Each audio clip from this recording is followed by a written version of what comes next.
Hello everyone, welcome back to this video for the Durbanites FPL where we're going to look at our game week 9 preview. So let's start off at the beginning with Luton and Tottenham. So good win for Spurs here, but looking at the teams going forward, no big picks for Luton. They have their first team fit, so bargain basement picks for Morris and Lockyer if you're looking for them. Spurs have managed to finish the international break without any players broken, so lots of choices, especially looking at the fixtures ahead. Son, Madison, Romero, Vicario, these are some solid choices for managers looking to differentiate. Looking at the next one, Burnley Chelsea. Good win for Chelsea. Looking at Burnley, Lyle Foster is a good bet with just 5. He's got some good fixtures ahead where he can score. Chelsea have had some flashy weeks, but with the Man City killers Arsenal this week, and then Brentford, and then league leaders Spurs ahead, now may not be the right time to bet on blue. Cole Palmer seems to be settling in and is a steal at 4.9 compared to Sterling at 7. Sterling's inconsistency is a warning. 35 of his 45 points have come from just 2 games this season. Now looking at the Everton-Bournemouth game, Everton have been resurgent under Sean Dyche, but there are 3 tough weeks ahead, starting with the top 4 opposition in the Merseyside derby this week, and then 2 other opponents in the top 7. Doucouré is trying, but I would not back them in this run. Bournemouth has a chance to escape the relegation zone early by going hard against Wolves and Burnley.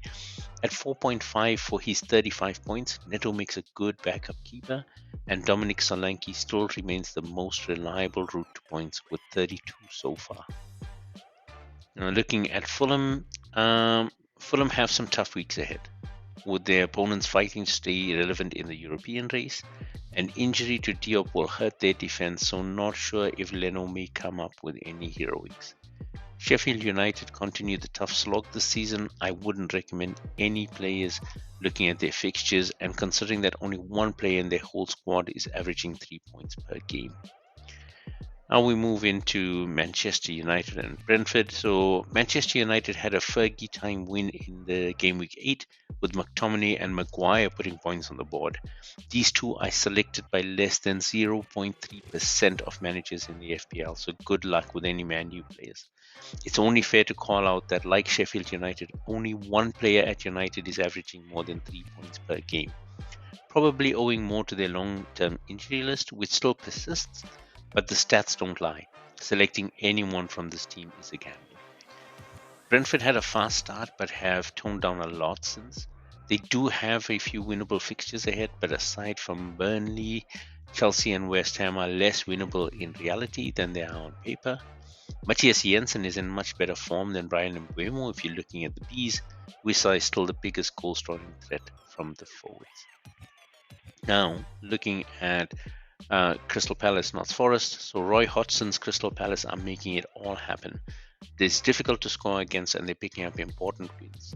They are above Chelsea and Manchester United in the table currently, but going up against Newcastle is going to be tough.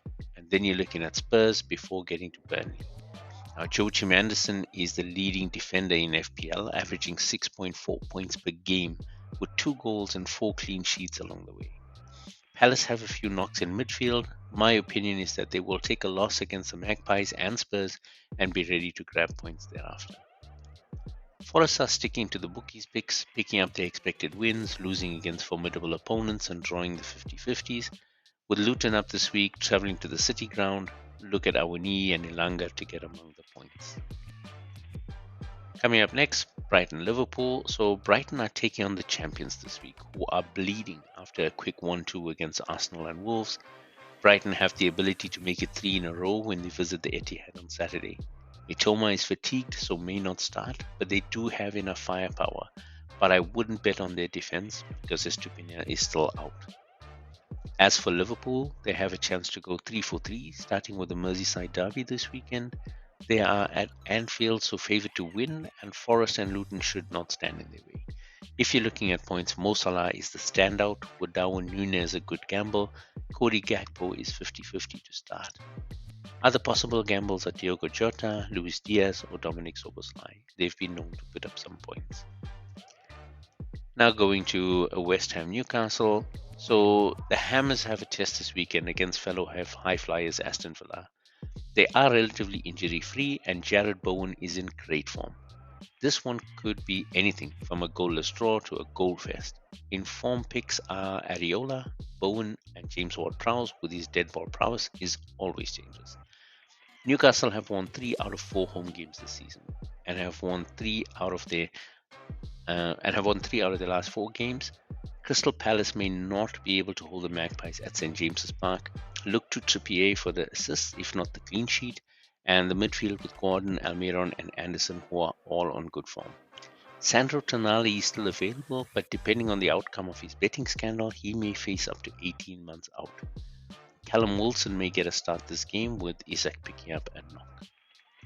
Looking at Wolves and Aston Villa, Wolves have lost or drawn every one of their last 5 games, except when they took out Man City. Go figure. More importantly, they have scored in every single game. Cunha and Neto have been threatening all season, and Hee-Chan is hitting great form, scoring in 4 of the last 5 games. Villa are on a roll, 11 goals in the last 4 games with 3 wins. 3 fairly favourable fixtures ahead, and Watkins is currently outscoring the Norwegian goal machine and every other forward this season.